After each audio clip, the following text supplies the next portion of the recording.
സ്ഥാപകായ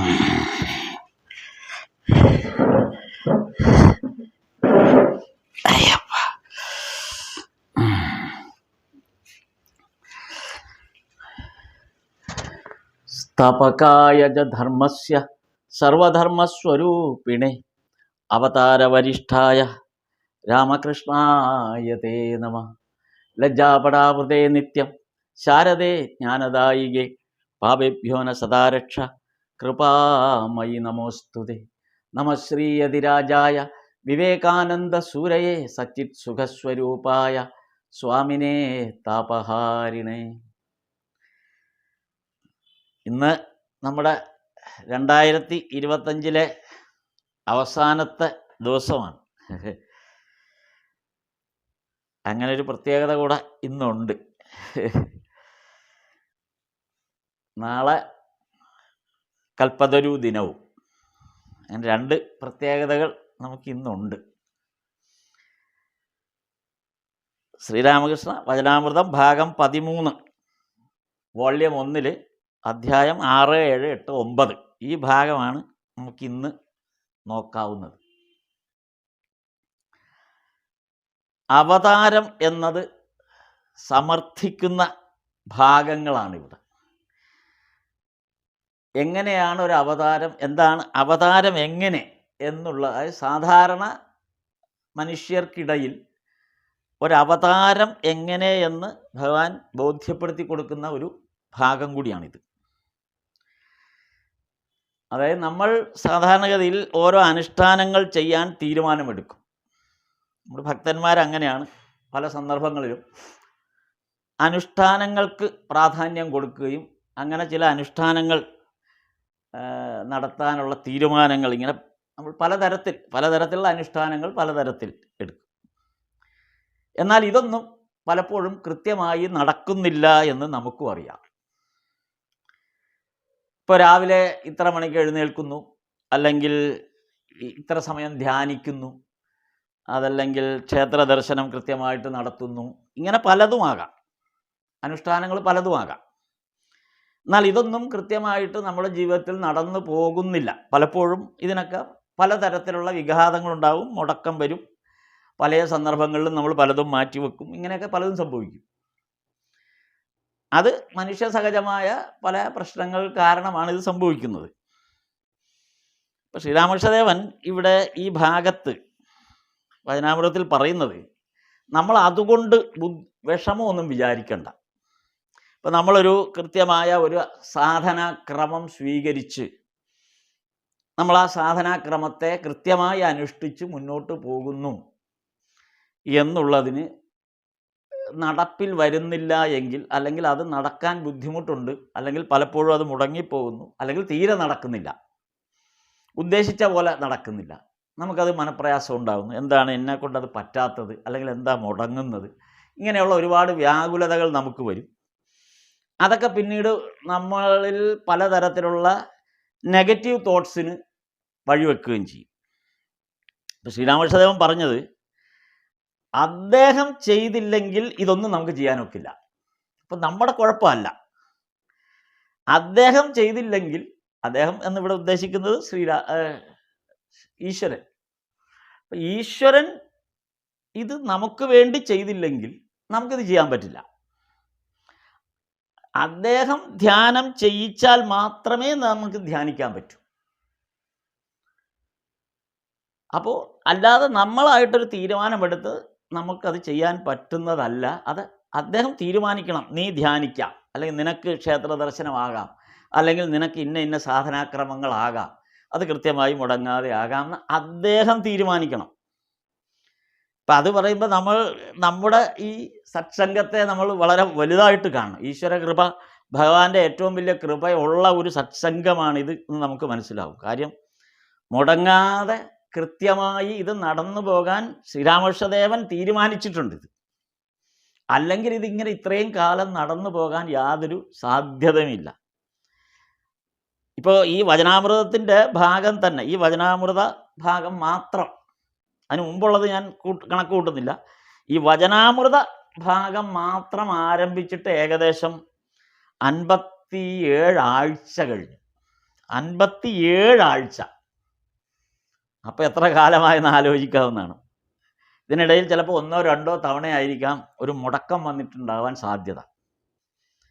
അപ്പോൾ ഇത് 57 ആഴ്ചകളായിട്ട് ഇത് കണ്ടിന്യൂസ് ആയിട്ട് ഇത് മാത്രം അങ്ങനെയാണ് നമ്മളിപ്പോൾ ഈ 13ാം ഭാഗത്തിൽ എത്തിയിരിക്കുന്നത്. വചനാമൃതം 1ാം വോള്യത്തിൻ്റെ 1ാം ഭാഗം മുതൽ 13ാം ഭാഗം വരെ എത്തിയപ്പോൾ 57 ആഴ്ചയായി ഇപ്പോൾ. അതിലിപ്പോൾ അപ്പോൾ 57 ആഴ്ചയാകുമ്പോൾ ആലോചിച്ച് നോക്കിയാൽ മതി വർഷം എത്രയായെന്ന്. അപ്പോൾ ഒരു മുടക്കവും കൂടാതെ ഇത് പറയാൻ പറ്റുന്നു, അല്ലെങ്കിൽ ഇത് ഈ സത്സംഗത്തിൽ ഇത് കണ്ടിന്യൂസ് ആയിട്ട് ചെയ്യാൻ പറ്റുന്നു. എല്ലാവരും ആഴ്ചയിൽ എല്ലാ ദിവസവും മുടങ്ങാതെ ഈ സത്സംഗം മുന്നോട്ട് പോകുന്നെങ്കിൽ ശ്രീരാമകൃഷ്ണദേവൻ തീരുമാനിച്ചതാണത്. അത് നമ്മളായിട്ട് വിചാരിച്ചാലൊന്നും ഇതിന് യാതൊരു തരത്തിലുള്ള മാറ്റവും വരുത്താൻ പറ്റില്ല. അതാണ് അദ്ദേഹം ചെയ്യിച്ചില്ലെങ്കിൽ നമുക്കിത് ചെയ്യാനൊക്കില്ല. അദ്ദേഹം ധ്യാനം ചെയ്യിച്ചാൽ മാത്രമേ ധ്യാനിക്കാൻ ഒക്കൂ. നീ എന്തു പറയുന്നു എന്ന്, ഇതേക്കുറിച്ച്, ഈ അഭിപ്രായത്തെക്കുറിച്ച് നീ എന്തു പറയുന്നു എന്ന് മാസ്റ്റർ മഹാശയനോട് ശ്രീരാമകൃഷ്ണദേവൻ ചോദിക്കുന്നതാണ് ഇവിടെ. അപ്പോൾ മാസ്റ്റർ മഹാശയൻ പറഞ്ഞു, അങ്ങനെ തന്നെയാണ്, അത് ശരിയാണ്. അങ്ങയുടെ അകത്ത് ഞാനില്ല, അതാണ് ഇങ്ങനെ വരുന്നത്. അഹങ്കാരമില്ലാത്തപ്പോൾ ഈ അവസ്ഥ വരും. നമ്മുടെ ഉള്ളിൽ ഞാൻ എന്നുള്ള ഭാവം ഇല്ലാത്തത് കൊണ്ടാണ് ഇങ്ങനെ സംഭവിക്കുന്നത്. ഇപ്പം നമ്മുടെ ഉള്ളിൽ ഭഗവാനുണ്ട്. ആ ഭഗവാൻ ഞാനെന്ന നമ്മുടെ ഭാവത്തെ ഇല്ലാതാക്കിയത് കൊണ്ട്, അത് നമ്മിൽ നിന്ന് പൂർണ്ണമായും എടുത്ത് കളഞ്ഞത് കൊണ്ടാണ് ഇത് സാധ്യമാകുന്നത് എന്ന് മാസ്റ്റർ മഹാശയൻ അതിനെ സപ്പോർട്ട് ചെയ്തുകൊണ്ട് ഇവിടെ പറയുകയാണ്. അപ്പോൾ നമുക്കും അത് ബാധകമാണ്. നമ്മുടെ ഈ സത്സംഗത്തിനും അത്, ഞാനിത് വായിച്ചപ്പോൾ അതാണ് ഓർത്തത്. നമ്മുടെ ഈ സത്സംഗത്തിന് ആർക്കും തന്നെ ഞാൻ എന്നൊരു തോന്നലില്ലാത്തത് കൊണ്ടാണ് ഭഗവാൻ ഇത് അനുവദിച്ചു തരുന്നത്, നമ്മളിത് തുടരുന്നത് മാസ്റ്റർ മഹാശയൻ പറയുന്നതിനനുസരിച്ച്. അപ്പോൾ ശ്രീരാമകൃഷ്ണദേവൻ ഒന്നുകൂടെ അതിനൊരു ക്ലാരിഫിക്കേഷൻ കൊടുത്തു. എന്താണ്? ഞാൻ ദാസൻ സേവകൻ എന്ന ഭാവം ഉണ്ടായിരിക്കുന്നത് നല്ലതാണ്. ഞാനല്ല ഇത് ചെയ്യുന്നത്, പക്ഷെ ഞാനൊരു ദാസനായിട്ട്, ഞാനൊരു സേവകനായിട്ട് ഇത് ചെയ്യുന്നു എന്ന ഭാവം ഉണ്ടാകുകയാണെങ്കിൽ അത് നന്നായിരിക്കും. അപ്പോൾ പിന്നെ ആധ്യാത്മികമായ കുറച്ചുകൂടെ ഡെപ്തിലേക്കാണ് പിന്നെ പോകുന്നത്. പരബ്രഹ്മത്തിൻ്റെ സ്വരൂപത്തെക്കുറിച്ച് ആണ് മാസ്റ്റർ അങ്ങനെ എപ്പോഴും ആലോചിക്കുന്നുണ്ട്, പരബ്രഹ്മ സ്വരൂപത്തെക്കുറിച്ച്. അപ്പോൾ പരബ്രഹ്മ സ്വരൂപം എന്നുള്ള ആ ഈശ്വരീയ രൂപത്തിൻ്റെ, അല്ലെങ്കിൽ അതിൻ്റെ ആ ഈശ്വരീയ ഭാവത്തിൻ്റെ അൾട്ടിമേറ്റ് ഫോം, അതാണ് പരബ്രഹ്മ സ്വരൂപം. അത് ശ്രീരാമകൃഷ്ണദേവനായിട്ടോ അല്ലെങ്കിൽ ശ്രീരാമനായിട്ടോ ശ്രീകൃഷ്ണനായിട്ടോ ഒക്കെ പലപ്പോഴും പല രൂപത്തിൽ നമുക്ക് അനുഭവേദ്യമാകുന്നു. പക്ഷെ അതിൻ്റെ ഒരു അൾട്ടിമേറ്റ് ഫോം എന്ന് പറയുന്നത് പരബ്രഹ്മസ്വരൂപം. അപ്പോൾ ഈ പരബ്രഹ്മസ്വരൂപം എന്ന് മാസ്റ്റർ എല്ലായ്പ്പോഴും ആലോചിക്കാറുണ്ട്. അപ്പോൾ ഇത് മനസ്സിലാക്കിക്കൊണ്ട് ശ്രീരാമകൃഷ്ണദേവൻ പറയുന്നൊരു ഭാഗമാണ്, ആകാശം പോലെ ബ്രഹ്മത്തിനകത്ത് വികാരമില്ല, എന്നാൽ ശക്തി മൂലം അത് പലതായിരിക്കും. ഈ ബ്രഹ്മം ആകാശം പോലെയാണ്. അതിന് ഈ ആകാശം പോലെ ബ്രഹ്മത്തിനകത്തൊരു വികാരവുമില്ല.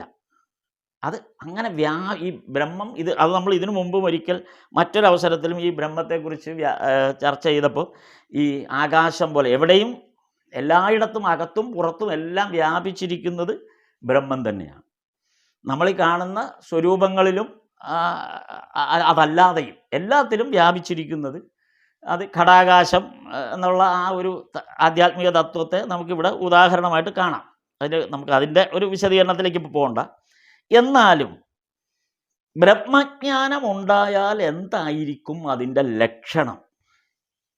ബ്രഹ്മജ്ഞാനം ഉണ്ടായിരിക്കുകയാണെങ്കിൽ, ഒരാൾക്ക് ഒരു ബ്രഹ്മജ്ഞാനമുണ്ടെങ്കിൽ അതിൻ്റെ ലക്ഷണം എന്തായിരിക്കും എന്നുള്ളതാണ് ഒരു ചർച്ചയ്ക്ക് ഇവിടെ വന്നിരിക്കുന്നത്. അത് ശ്രീരാമകൃഷ്ണദേവൻ നോക്കൂ, ഇത്തരം കാര്യങ്ങളിൽ ഇത് ഒരു ബ്രഹ്മജ്ഞാനി എങ്ങനെ ഇരിക്കുന്നു, അല്ലെങ്കിൽ ബ്രഹ്മജ്ഞാനം എന്താണ് എന്ന് വിശദീകരിക്കാൻ പോയാൽ സാധാരണഗതിയിൽ നമുക്ക് ഒരു തരത്തിലും അത് നമ്മെ സംബന്ധിച്ച് ബോധ്യപ്പെടുന്നൊരു വസ്തുവല്ല. കാര്യം നമുക്ക് സംശയങ്ങൾ ഉണ്ടായിക്കൊണ്ടേ, അതൊന്നും അതിൻ്റെ ഒരു പരമാവധി അതിൻ്റെ അർത്ഥമാക്കേണ്ട വശത്തേക്ക് പോകാൻ മനുഷ്യന് സാധ്യമല്ല. കാര്യം ബ്രഹ്മം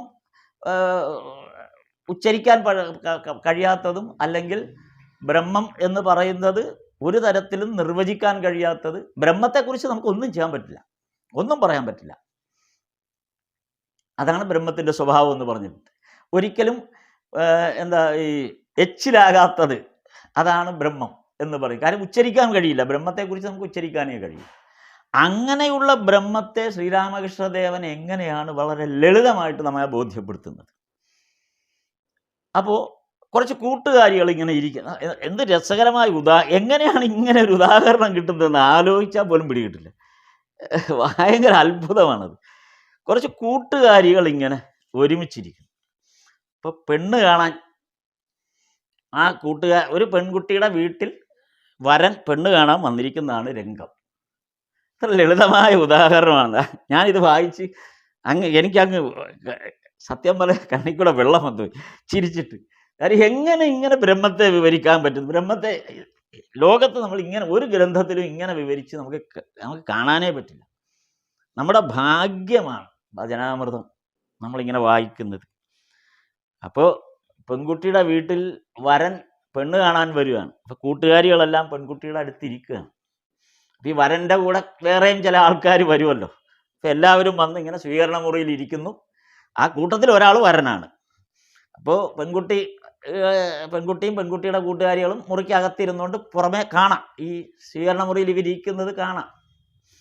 അപ്പോൾ കൂട്ടുകാരികൾ ചോദിക്കുകയാണ്, ആ ഇരിക്കുന്ന ആളാണോ വരൻ?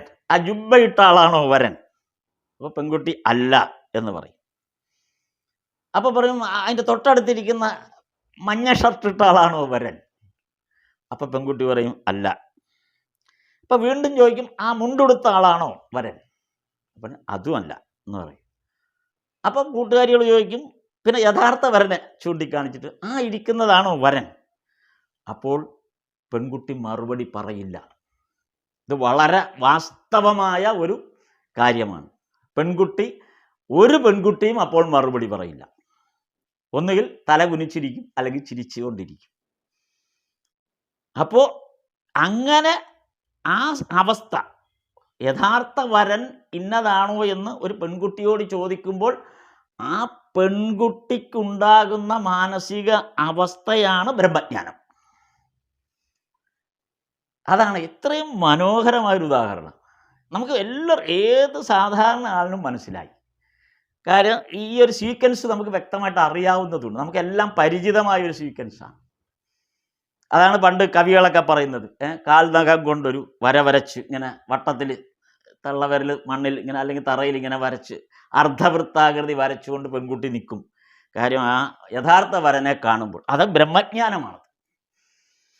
ബ്രഹ്മജ്ഞാനത്തിൻ്റെ ഒരു ഏറ്റവും നല്ല ഉദാഹരണമായിട്ട് എന്തായിരിക്കും ആ അവസ്ഥ എന്നുള്ള ഏറ്റവും മനോഹരമായ ഉദാഹരണമായിട്ട് ഭഗവാൻ ഇവിടെ അത് പറഞ്ഞു തന്നിരിക്കുക. ഇനിയിപ്പോൾ ഇത് വായിച്ച സ്ഥിതിക്ക് ഇനി ബ്രഹ്മജ്ഞാനത്തെക്കുറിച്ച് നമുക്കിനി സംശയമേ ഇല്ല. എന്താണ് ബ്രഹ്മജ്ഞാനം എന്നുള്ളത് നമ്മുടെ ഉള്ളിൽ ആ സംശയം നീങ്ങി നമുക്കിനി ഇത് പൂർണ്ണമായും മനസ്സിലാവും. അതാണ് ഈ ഭാഗത്തുണ്ടാകുന്ന ഒരു നല്ലൊരു ഉദാഹരണമായി വന്നത്. അതുപോലെ നമ്മൾ തുടക്കത്തിൽ പറഞ്ഞ പോലെ സാധന ചെയ്യുക എന്നത് നമ്മുടെ ആഗ്രഹത്തിൻ്റെ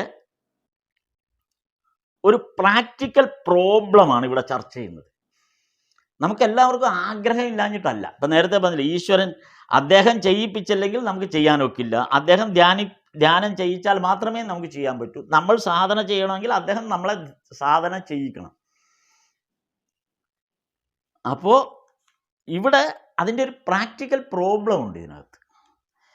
അതാണ് ഇവിടെ ചർച്ച ചെയ്യുന്നത്. എന്താണെന്ന് വെച്ചാൽ ഈ പരിഹാരം എന്നതിന് ഇതിനെന്താണ് ഒരു പരിഹാരം? ഈ ഒരു അവസ്ഥയ്ക്ക്, അതായത് നമ്മൾക്ക് ആവശ്യമുള്ള പോലുള്ള ഈ സാധനാക്രമങ്ങൾ ചെയ്യാനോ, അല്ലെങ്കിൽ നേരത്തെ പറഞ്ഞ ഈ ഘടകങ്ങളെല്ലാം എങ്ങനെയാണോ ഒരു സാധന നമ്മൾ അനുഷ്ഠിക്കാൻ തീരുമാനിക്കുന്നത്, ആ സാധനാക്രമങ്ങൾ നമുക്ക് ചെയ്യാൻ കഴിയുന്നില്ല. കാരണം അതിന് അദ്ദേഹം അനുവദിച്ചിട്ടില്ല, അല്ലെങ്കിൽ അനുവദിക്കാത്തത് കൊണ്ടോ, അല്ലെങ്കിൽ അതിന് പരിഭാഗമായ ഒരവസ്ഥയിലേക്ക് നമ്മൾ എത്താത്തത് കൊണ്ടോ ആണ് നമുക്ക് സാധന ചെയ്യാൻ പറ്റാത്തത്. അപ്പോൾ സാധാരണ പ്രാർത്ഥന ആയാലും പോലും അങ്ങനെ, അല്ലെങ്കിൽ ഒരു നാമജപം ആയാൽ പോലും അങ്ങനെ, നമുക്ക് നാമം ജപിക്കാൻ പറ്റുന്നില്ല, സ്വസ്ഥമായിട്ടിരുന്ന് നാമം ജപിക്കാൻ പറ്റുന്നില്ല. അപ്പോൾ ഈ ഒരു അവസ്ഥ ഉണ്ടാകുമ്പോൾ നമുക്ക് എങ്ങനെയാണ് ഇതൊരു പ്രാക്ടിക്കൽ പ്രോബ്ലമാണ്. നമ്മളെല്ലാവർക്കും ഇത് ബാധകമാണ്. ഇതിനെ എങ്ങനെ മറികടക്കണം എന്ന് പറഞ്ഞാൽ അത് എന്തെല്ലാം തരത്തിൽ പ്രാക്ടീസ് ചെയ്താലും മറികടക്കാൻ പറ്റില്ല. അതുകൊണ്ടാണ് അദ്ദേഹം തീരുമാനിക്കണമെന്ന് പറഞ്ഞത് ഒരു വശത്തുണ്ട്. അല്ലെങ്കിലും ഇതിനെ മറികടക്കാൻ നമുക്ക് ബുദ്ധിമുട്ട് വരും. അപ്പോൾ അതിനെന്താണ് മാർഗം എന്നുള്ളത് ഭഗവാൻ പറഞ്ഞത് അതിൻ്റെ ഒരു പ്രാക്ടിക്കൽ സൈഡ് പറഞ്ഞത് സത്സംഗമാണ് ഗൃഹസ്ഥൻ ചെയ്യേണ്ട കർത്തവ്യം. സത്സംഗത്തിലൂടെ നമുക്ക് ഈ പ്രാക്ടീസ് കിട്ടും.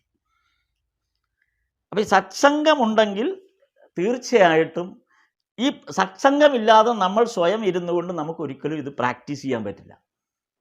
സത്സംഗത്തിലൂടെ മാത്രമേ നമുക്കിത് പ്രാക്ടീസ് ചെയ്യാൻ പറ്റുള്ളൂ എന്ന് ഭഗവാൻ ഇവിടെ കൃത്യമായിട്ട് പറഞ്ഞു തരുന്നുണ്ട്. അതിനകത്ത് ഭഗവാൻ പറയുന്നത് എന്തുകൊണ്ടെന്ന് വെച്ചാൽ അതിനൊരു ഇവിടെയും നല്ല ഒരു ഉദാഹരണം ഭഗവാൻ പറഞ്ഞു കൊടുത്തത് മാസ്റ്റർ മഹാശയൻ ഭഗവാനോട് തിരിച്ചു പറയുന്നുണ്ട്. ഇവിടെ അങ്ങ് പറയുന്ന മാതിരി എന്ന് പറഞ്ഞിട്ട് മാസ്റ്റർ മഹാശയൻ ഇതിനും ഒരു ഉദാഹരണം, അതിന് ശ്രീരാമകൃഷ്ണദേവൻ പറഞ്ഞു കൊടുത്ത ഉദാഹരണമാണ് മാസ്റ്റർ തിരിച്ചു പറയുന്നത്. അതായത് തീ വളരെ കുറച്ചുള്ളപ്പോൾ, തീ വളരെ കുറച്ച്, അതായത് ഉള്ളിൽ നമുക്ക് സാധനാക്രമങ്ങൾ ചെയ്യാനുള്ള ആവേശം വളരെ കുറച്ചേ ഉള്ളൂ. അപ്പോൾ ആ വളരെ കുറച്ചുള്ള ആ സാഹചര്യത്തിൽ അത് ഒരടുപ്പിലെ അടുപ്പിൽ നമ്മൾ തീ കൂട്ടുന്നതിന്, വിറക് വെച്ച് തീ കൂട്ടുന്നതിനോടാണ് ഇത് ഉദാഹരണം പറയുന്നത്. അപ്പോൾ വളരെ ചെറിയ തീയാണെങ്കിൽ ഈ വിറക് ഒന്ന് തള്ളിയാൽ മതി, തീ കെട്ടുപോകും. നമുക്ക് എല്ലാവർക്കും അറിയാവുന്നതാണ്. ഈ അടുപ്പ് ഉപയോഗിച്ചിട്ടുള്ള, വിറക് ഉപയോഗിച്ച് അടുപ്പ് കത്തിച്ചിട്ടുള്ള എല്ലാവർക്കും അറിയാം. ചെറിയ തലത്തിൽ അടുപ്പ് വെറുതെ ചെറിയ രൂപത്തിൽ കത്തുകയാണെങ്കിൽ ഈ വിറകൊന്ന് അനക്കുകയോ വല്ലതും ചെയ്തു പോയാൽ അപ്പം കെട്ടുപോകും. എത്ര ഇതാണെങ്കിലും കെട്ടുപോകും, ആ തീ വളരെ കുറച്ചാണെങ്കിൽ. അതാണ് ഒരാളുടെ ഉള്ളിൽ ഈ സാധന ചെയ്യാനോ ഈശ്വര സാക്ഷാത്കാരത്തിന് വേണ്ടി ശ്രമിക്കാനുമുള്ള, അല്ലെങ്കിൽ നാമം ജപിക്കാനോ ഏത് തരത്തിലുള്ള സാധനാക്രമം ചെയ്യാനുള്ള ആ ഒരു ചൂട് ഒരാളുടെ ഉള്ളിലുണ്ടെങ്കിൽ അത് വേണ്ടത്ര ശക്തി പ്രാപിച്ചിട്ടില്ല എങ്കിൽ ചെറിയൊരു തടസ്സം മതി അത് കെടാൻ. ആ പ്രവർത്തനം കൊണ്ട് തന്നെ അത് കെട്ടുപോകും. തീ ഇവിടെ കെട്ടുപോയത് പുറമേന്ന് വെള്ളം ഒഴിച്ചത് കൊണ്ടോ പുറമേന്ന് വേറൊരു ഫോഴ്സ് വന്നതുകൊണ്ടോ അല്ല ഈ അടുപ്പിലെ തീ കെട്ടുപോയത്. പകരം ഈ തീയെ കത്തിക്കാൻ സഹായകമാകുന്ന വിറക് തന്നെയാണ് ഈ തീ കെടുത്തിയത്. അതങ്ങനെ വേണം നമ്മൾ അതിനെ കാണാൻ. ഈ വിറക് തന്നെയാണ് തീ കെടുത്തിയത്, അല്ലാതെ പുറമേന്നൊരു വെള്ളം കോരി ഒഴിച്ചത് കൊണ്ടോ നല്ലോണം ഊതി കാറ്റ് വന്നതുകൊണ്ടോ ഒന്നുമല്ല. ഈ തീ കത്തിക്കാൻ പ്രാപ്തമായ വിറക് തന്നെ തീ കെടുത്തിക്കളഞ്ഞു. കാരണം എന്താ? അയാളെ ശക്തി കിട്ടിയിട്ടില്ല തീക്ക്. ആ അടുപ്പിനകത്തെ തീക്ക് അതിന് വേണ്ട ശക്തിയില്ല, അതുകൊണ്ട് അനക്കിയാൽ കെട്ടുപോകും. അതുകൊണ്ടാണ് നമ്മുടെയൊക്കെ ഈ സാധനാക്രമങ്ങൾ പെട്ടെന്ന് മുടങ്ങിപ്പോവുകയോ അത് വേണ്ട രീതിയിൽ പരിപാലിക്കാൻ പറ്റാത്തോ പോകുന്നത് ഈ വളരെ ചെറിയ തീപിടുത്തേ നമ്മുടെ ഉള്ളിൽ ഉണ്ടായിട്ടുള്ളൂ. നമ്മുടെ ഉള്ളിൽ ആ ഒരു തീ വളരെ കുറവാണ്. അതേസമയം ഈ തീ നല്ലപോലെ കത്തുകയാണെങ്കിൽ, ആളിക്കത്തുകയാണെങ്കിൽ, നല്ലോണം ഇപ്പോൾ ചിരട്ടയൊക്കെ ഇട്ട് നമ്മൾ നല്ലോണം ആളിക്കത്തുകയാണെങ്കിൽ അതിനകത്തോട്ട് വാഴത്തട വെട്ടിയിട്ടാൽ പോലും, അത് വെള്ളം ഒഴിച്ചാൽ പോലും അണയില്ല. ഒരു വാഴത്തട വെട്ടിയിട്ടാൽ പോലും തീക്ക് അണയാൻ പറ്റില്ല. അപ്പോൾ എത്ര വലിയ ഒരു തീക്ക് വിരുദ്ധമായത്. നേരത്തെ പറഞ്ഞത് തീയെ സപ്പോർട്ട് ചെയ്യുന്ന ഒരു സാധനം കൊണ്ട് തള്ളുമ്പോൾ തീ കെട്ടുപോകുന്നു. ഇവിടെ പറഞ്ഞത് തീ കെടുത്താൻ ഉപകരിക്കുന്ന തരത്തിലുള്ള ഏത് വസ്തു കൊണ്ട് അടുപ്പിൽ തള്ളിയാലും ആ തീ കെടില്ല. അതായത് പ്രതികൂല സാഹചര്യം എത്ര ഉണ്ടായാൽ പോലും അത് കെട്ടുപോകില്ല എന്നാണ് ഭഗവാൻ ഇവിടെ. ഇതാണ് ഈ സാധനാക്രമത്തിൻ്റെ പ്രാക്ടിക്കൽ പ്രോബ്ലത്തെക്കുറിച്ച് ഇവിടെ ഭഗവാൻ ചർച്ച ചെയ്യുന്നത്. പിന്നെ രണ്ടാമത് ഈ ഭാഗത്ത് വരുന്ന മറ്റൊരു ഇതെല്ലാം നമ്മുടെ ഗൃഹസ്ഥാശ്രമികളായ നമുക്ക് സ്ഥിരമായി ഇപ്പോൾ വന്നുകൊണ്ടിരിക്കുന്ന സന്ദർഭങ്ങൾ തന്നെയാണ്. ഇനി മറ്റൊരു വശം, പ്രത്യേകിച്ച് ഇത് പുരുഷന്മാരെ സംബന്ധിച്ചാണ് ഇനി വരുന്നത്. ഈ പുരുഷന്മാർ ഒരു പ്രത്യേക പ്രായത്തിലെത്തിക്കഴിഞ്ഞാൽ, ഒരു സീനിയർ സിറ്റിസണൊക്കെ കഴിഞ്ഞ് വരുന്ന ഒരവസ്ഥ എത്തിക്കഴിഞ്ഞാൽ പുരുഷന്മാരുടെ ഒരു പ്രശ്നം എന്തെന്ന് വെച്ചാൽ അവർക്ക് പിന്നെ ഒന്നും ചെയ്യാനില്ലാത്തൊരവസ്ഥ വരും. അല്ലെങ്കിൽ എന്ത് ചെയ്യാനും ഒരലസതയും മടിയും പുരുഷന്മാരെ സംബന്ധിച്ചുണ്ടാവും. അതിൻ്റെ പ്രധാന കാരണം എന്തെന്ന് വെച്ചാൽ അവരവരുടെ ആ ജീവിതകാലത്തിൻ്റെ തുടക്കം മുതൽ ചിലപ്പോൾ ഒരുപാട് പരിശ്രമങ്ങൾ ചെയ്തവരായിരിക്കും. അതായത് വലിയ സ്ട്രഗിൾ ചെയ്തിട്ട് വന്നവരായിരിക്കും. അങ്ങനെയാണല്ലോ വീട്ടിലെ ഗൃഹനാഥൻ്റെ ഒരവസ്ഥ പിന്നോട്ട് തിരിഞ്ഞു നോക്കുമ്പോൾ ഒരുപാട് സ്ട്രഗിൾ ചെയ്തായിരിക്കും ഈ മനുഷ്യൻ ആ കുടുംബത്തെ പതുക്കെ പതുക്കെ കരിപ്പിടിപ്പിച്ച് മെച്ചപ്പെടുത്തി കൊണ്ടുവരാൻ, അത് ഏത് തലത്തിലുള്ള ഏത് സാമ്പത്തിക നിലയിലുള്ള ആളായാലും ശരി, ഏത് തരത്തിലുള്ള ആളുകളായാലും ശരി, പുരുഷൻ ഇങ്ങനെ ഒരു അവസ്ഥയിലൂടെ കടന്നു വരുന്നുണ്ട്. ഇപ്പം ഇന്നത്തെ കാലത്ത് നോക്കുമ്പോൾ സ്ത്രീയും അതിനകത്ത് വ്യത്യസ്തയൊന്നുമല്ല. കാര്യം രണ്ടുപേരും ഒരുപോലെ ഈ കാര്യത്തിൽ ശ്രമം നടത്തുന്നവരാണ്. പക്ഷേ ഈ അവസാന സമയം എത്തുമ്പോൾ, അതായത് ഒരു സീനിയർ സിറ്റിസൺ എന്നുള്ളൊരവസ്ഥയിൽ എത്തുമ്പം അതിൽ പുരുഷനെ സംബന്ധിച്ച് ഇന്നും അന്നും മാറ്റമൊന്നും വന്നിട്ടില്ല. അത് പഴയ കാലത്തായാലും ഈ കാലത്തായാലും ഏതാണ്ട് ഒരേപോലെയാണ്. എന്താണ് സംഭവിക്കുന്നത്? വളരെ അലസതയായിരിക്കും പിന്നീട്. അപ്പോൾ അതിനിവിടെ ഭഗവാൻ പറഞ്ഞതെന്ന് വെച്ചാൽ, ഇങ്ങനെ ഈ ഹരിയുടെ നമ്മുടെ ഹരിയോടാണ് ഇത് സംസാരിക്കുന്നത്. സ്നേഹിതൻ, അതായത് മാസ്റ്റർ മഹാശയൻ്റെ സ്നേഹിതൻ ഹരിബാബു ദക്ഷിണേശ്വരത്ത് ഭഗവാനെ കാണാൻ വന്ന് മുമ്പിൽ ഇരിപ്പുണ്ട്. അപ്പോൾ ഹരിയോടാണ് ചോദിച്ചത്, നിങ്ങൾ എന്താണ് ചെയ്യുന്നതെന്ന് ചോദിച്ചപ്പോഴാണ് മാസ്റ്റർ പറഞ്ഞു, ഇപ്പം അങ്ങനെ വിശേഷിച്ചൊന്നും ചെയ്യുന്നില്ല, വെറുതെ മടി പിടിച്ച് വീട്ടിലിരിക്കുകയാണ്. അപ്പോൾ വീട്ടിൽ സഹോദരി സഹോദരന്മാരെയും അച്ഛനമ്മമാരെയൊക്കെ ശുശ്രൂഷിക്കുന്നു. അപ്പോൾ ഭഗവാൻ പറഞ്ഞ ഒരു നല്ല ഉദാഹരണം മത്തങ്ങ മുറിക്കും മൂപ്പി എന്നായിരിക്കും അല്ലേ എന്ന്. ഇതൊന്നും വേറെ ഒരിടത്തും കിട്ടില്ല നമുക്ക് ഇങ്ങനെ ഒരു ഉദാഹരണം. മത്തങ്ങ മുറിക്കും മൂപ്പി, വളരെ കൃത്യമാണ് ആ വാക്ക്, മത്തങ്ങ മുറിക്കും മൂപ്പി. ഇതൊക്കെ പുരുഷന്മാരെ സംബന്ധിച്ച് ഇപ്പം ഞാൻ എന്നെ വെച്ച് നോക്കുമ്പോൾ കറക്റ്റാണ്. എൻ്റെ കാര്യത്തിലും ഒക്കെ ഇത് വളരെ കൃത്യമാണ്. മത്തങ്ങ മുറിക്കും മൂപ്പിന്ന് ആയിട്ടാണ് ഇനി ഇപ്പോഴത്തെ സന്ദർഭത്തിൽ നമ്മുടെ ഒരു പോക്ക്. എന്താണ് മത്തങ്ങ മുറിപ്പ്? അടുക്കളയിൽ എന്തെങ്കിലും ചെയ്തു കൊടുക്കണം എന്ന് ആവശ്യം വരുമ്പോൾ ഭാര്യയോ അമ്മയോ അല്ലെങ്കിൽ ആ വീട്ടിലുള്ള ആരെങ്കിലും എന്തെങ്കിലും പറഞ്ഞാൽ ആ പറഞ്ഞ കാര്യം പെട്ടെന്ന് ഒന്ന് ചെയ്തു കൊടുക്കും. എന്നിട്ട് വീണ്ടും വന്ന് ഫ്രണ്ടിൽ ചടഞ്ഞുകൂടി അങ്ങിരിക്കും. അതാണ് മത്തങ്ങ മുറിക്കും മൂപ്പിന്ന്. മത്തങ്ങ മുറിക്കാൻ പറഞ്ഞു, മത്തങ്ങ മുറിച്ച് ഫ്രണ്ടിൽ വെച്ച് ആ അടുക്കളയിൽ ചെന്ന് മത്തങ്ങ 4ആയിട്ട് മുറിച്ച് അവിടെ വെച്ച് കൊടുത്തിട്ട് പോകും. പിന്നെ ആ മത്തങ്ങ ഒരു രൂപഘടനയിൽ വരണമെങ്കിൽ, അതായത് അതൊരു കൂട്ടാനായി പരിണമിക്കണമെങ്കിൽ അവിടെ 100 ഇരട്ടി പണി വേറെ കിടക്കുന്നു. തേങ്ങ രണ്ടെണ്ണം, മറ്റു കാര്യങ്ങളൊക്കെ ചെയ്യണം, അങ്ങനെ 100 ഇരട്ടി ജോലി അവിടെ കിടപ്പുണ്ട്. പക്ഷെ അതിലൊന്നും ഇയാൾക്ക് താല്പര്യമില്ല. ഇയാൾ ആ മത്തങ്ങ മുറിച്ചു വന്ന് പഴയ പോലെ ഇരുന്നു. അപ്പോൾ ഈ മത്തങ്ങ മുറിക്കും മൂപ്പീന്നുമാരായിട്ട് പരിണമിക്കുന്ന ഒരു സാഹചര്യം ഈ ഒരു പരിധി കഴിയുമ്പോൾ, ഒരു പ്രായത്തിനപ്പുറത്തോട്ട് പോയി കഴിയുമ്പോൾ പുരുഷന്മാരെ ആകമാനം ബാധിക്കുന്ന ഒരു കാര്യമാണ്. അതാണ് പലപ്പോഴും ആങ്സൈറ്റി ഡിസോർഡറിൽ, നമ്മൾ മുമ്പും ഇതിങ്ങനെ ഈ ഒരു വിഷയം വന്നിട്ടുണ്ട് വേറൊരു സന്ദർഭത്തിൽ. അപ്പം അതാണ് പലപ്പോഴും ആങ്സൈറ്റി ഡിസോർഡറായിട്ടും ഡിപ്രഷനായിട്ടും ഒക്കെ വളരെ വരുന്നത്. സ്ത്രീകളെ സംബന്ധിച്ച് അത് വളരെ കുറവാണ്. സ്ത്രീകളെ സംബന്ധിച്ച് ഈ ഒരു സാഹചര്യം വളരെ കുറവാണ്. അതേസമയം പുരുഷന്മാരെ സംബന്ധിച്ചിടത്തോളം ഈ ആങ്സൈറ്റി ഡിസോർഡറും ഡിപ്രഷനും വളരെ കൂടുതലായിട്ടാണ് സമൂഹത്തിൽ കണ്ടുവരുന്നതെന്ന് ഇതുമായി ബന്ധപ്പെട്ട ചില സത്സംഗങ്ങൾ ഡോക്ടേഴ്സ് തന്നെ ഇത് പറഞ്ഞിട്ടുണ്ട്. അവരുടെ അടുത്ത് വരുന്ന ഏറ്റവും കൂടുതൽ പേഷ്യൻസ് എന്നല്ല, ഇതുപോലുള്ള കാര്യങ്ങൾക്ക് ഈ ലൈഫ് സ്റ്റൈൽ ഡിസീസിന് വന്നിട്ടുള്ള ആൾക്കാർ വരുമ്പോൾ അതിൽ പുരുഷന്മാരാണ് ഏറ്റവും വലിയ പ്രശ്നക്കാരായും. അത് ഭഗവാൻ പറഞ്ഞ ഈ എല്ലാവരും മത്തങ്ങ മുറിക്കും മൂപ്പീന്നുമാരായി മാറി എന്നാണ് അതിനെക്കുറിച്ച് ഭഗവാൻ ഇവിടെ അത് പറഞ്ഞത്. അപ്പോൾ ഇത് ഒരു രസകരം. അപ്പം ഇതാണ് ഇവിടെ ഭഗവാൻ നമ്മുടെ ജീവിതത്തിൻ്റെ ഒരു പ്രാക്ടിക്കൽ സൈഡിലേക്ക് എത്രമാത്രം രസകരമായിട്ടാണ് ഭഗവാൻ ഓരോരോ ഉദാഹരണങ്ങൾ കൊണ്ട് ഓരോ വ്യക്തികളെ ഇവിടെ വരുന്നു. ആ വ്യക്തികളിലൂടെ ഓരോരോ ഉദാഹരണങ്ങളും അത് പറയാവുന്ന തരത്തിലുള്ള, അത് നമുക്ക് 100% ബോധ്യപ്പെടുത്തുന്ന തരത്തിൽ ഭഗവാൻ എത്ര കൃത്യമായിട്ടാണ് അതിവിടെ പറഞ്ഞു വെക്കുന്നതെന്നുള്ളത് വളരെ രസകരമായിട്ടൊരു സന്ദർഭമാണ് ഇവിടെ. അതുപോലെ ശുദ്ധമായ ഭക്തിയുള്ളവൻ ഈശ്വരൻ്റെ ഐശ്വര്യം കാണാൻ ആഗ്രഹിക്കയില്ല എന്ന് അങ്ങ് പല പ്രാവശ്യം പറഞ്ഞു തന്നിട്ടുണ്ട്.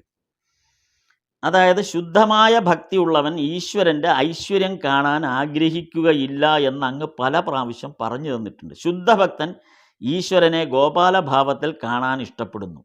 ആദ്യം ഈശ്വരൻ കാന്തക്കല്ലും ഭക്തൻ സൂചിയുമായിരിക്കും. ഒടുവിൽ ഭക്തൻ കാന്തവും ഈശ്വരൻ സൂചിയുമായി മാറുന്നു. അതായത് ഭക്തൻ്റെ അടുത്ത് ഈശ്വരൻ ചെറുതായിത്തീരുന്നു. ഇതും ഭഗവാനോട് ഈ ഒരു സ്റ്റേറ്റ്മെൻറ്റും മാസ്റ്റർ മഹാശയൻ ഭഗവാനുമായിട്ട് ചർച്ച ചെയ്യുകയാണ്. അത് ശുദ്ധമായ ഭക്തിയുള്ളവൻ ഈശ്വരൻ്റെ ഐശ്വര്യം കാണാൻ ആഗ്രഹിക്കുകയില്ല. കാര്യം അവന് ഈശ്വരൻ്റെ ഐശ്വര്യം കാണാൻ ആഗ്രഹിക്കുന്നില്ല എന്ന് പറയുന്നത് അവന് കാണേണ്ടത് ഈശ്വരനെ തന്നെയാണ്. ഈശ്വരൻ്റെ ഐശ്വര്യപൂർണമായ വിഭൂതികളെക്കുറിച്ചല്ല. അതായത് നമുക്ക് നൽകി തന്നിട്ടുള്ള ഐശ്വര്യപൂർണമായ അനുഭവങ്ങളെ, അതല്ല ശുദ്ധമായ ഒരു ഭക്തൻ്റെ താല്പര്യം. ഇപ്പോൾ ഈശ്വരൻ്റെ ഐശ്വര്യം കൊണ്ട് എനിക്ക് നല്ല ജോലി കിട്ടി, ഈശ്വരൻ്റെ ഐശ്വര്യം കൊണ്ട് എനിക്ക് നല്ല വീട് കിട്ടി, ഈശ്വരൻ്റെ ഐശ്വര്യം കൊണ്ട് എനിക്ക് നല്ല ഭാര്യയെ കിട്ടി, അല്ലെങ്കിൽ ഭാര്യയ്ക്ക് ഭർത്താവിനെ കിട്ടി, ഈശ്വരൻ്റെ ഐശ്വര്യം കൊണ്ട് എനിക്ക് മക്കളെ കിട്ടി, ഈശ്വരൻ്റെ ഐശ്വര്യം കൊണ്ട് എൻ്റെ ബിസിനസ് വലുതായി, ഈശ്വരൻ്റെ ഐശ്വര്യം കൊണ്ട് എനിക്ക് ധാരാളം സമ്പത്തുണ്ടായി. ഇതാണ് ഈശ്വരൻ്റെ ഐശ്വര്യം. യഥാർത്ഥ ഭക്തൻ ഈശ്വരൻ്റെ ഐശ്വര്യം കാണാനേ ആഗ്രഹിക്കുന്നില്ല എന്ന് അങ്ങ് പറഞ്ഞിട്ടുണ്ട്. ആ യഥാർത്ഥ ഭക്തൻ ഈശ്വരനെയാണ് കാണാൻ ആഗ്രഹിക്കുന്നത്. അപ്പോൾ എങ്ങനെയാണ് ഈശ്വരൻ്റെ ഐശ്വര്യമല്ല, ഈശ്വരനെയാണ് കാണാൻ ആഗ്രഹിക്കുന്നത് എന്ന് പറഞ്ഞു. അപ്പോൾ വീണ്ടും നമ്മുടെ മത്തങ്ങ മുറിക്കുന്ന മൂപ്പീന്നിൻ്റെ ഉദാഹരണം പറഞ്ഞാൽ വളരെ ലളിതമായിട്ട് ഭഗവാൻ ഉദാഹരണം, അത് രസമല്ല, മാസ്റ്റർ മഹാശയൻ പറഞ്ഞ ഉദാഹരണം, ഭഗവാൻ പറഞ്ഞിട്ടുള്ള ഉദാഹരണം തന്നെയാണ് മാസ്റ്റർ മഹാശയൻ എടുത്തു പറഞ്ഞത്. പക്ഷെ ആ പറഞ്ഞതിന്, അതായത് ഒരു സമയത്ത് ഭക്തൻ സൂചിയും ഈശ്വരൻ കാന്തവുമായിട്ടാണ് വരുന്നത്. അതേസമയം ആവേണ്ട അവസ്ഥ ഭക്തൻ കാന്തവും ഈശ്വരൻ സൂചിയുമാകണം. ഈശ്വരൻ ഭക്തൻ്റെ അടുത്തേക്കാണ് വരേണ്ടത്. മനസ്സിലായി കാണുമല്ലോ. അതായത് ഈശ്വരനെ കാന്തമായിട്ട് ഉദാഹരണമായിട്ട് എടുക്കുക.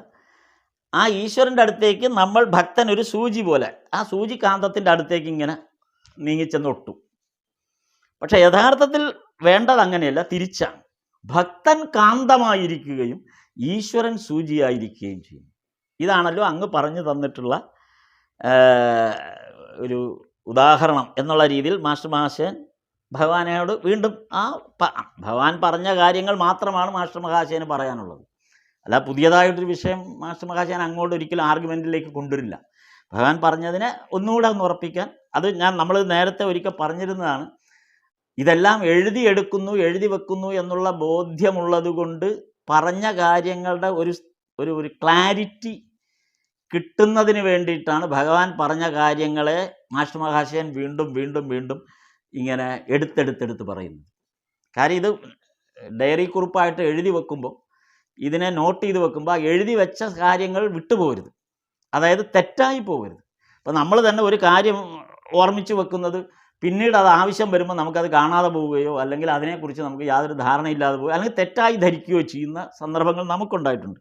ഇത് വരാതിരിക്കാനാണ് മാസ്റ്റർ മഹാശയൻ കൂടെ കൂടെ കൂടെ കൂടെ ഭഗവാൻ പറഞ്ഞ കാര്യങ്ങളെ വീണ്ടും വീണ്ടും തിരിച്ചു പറയും.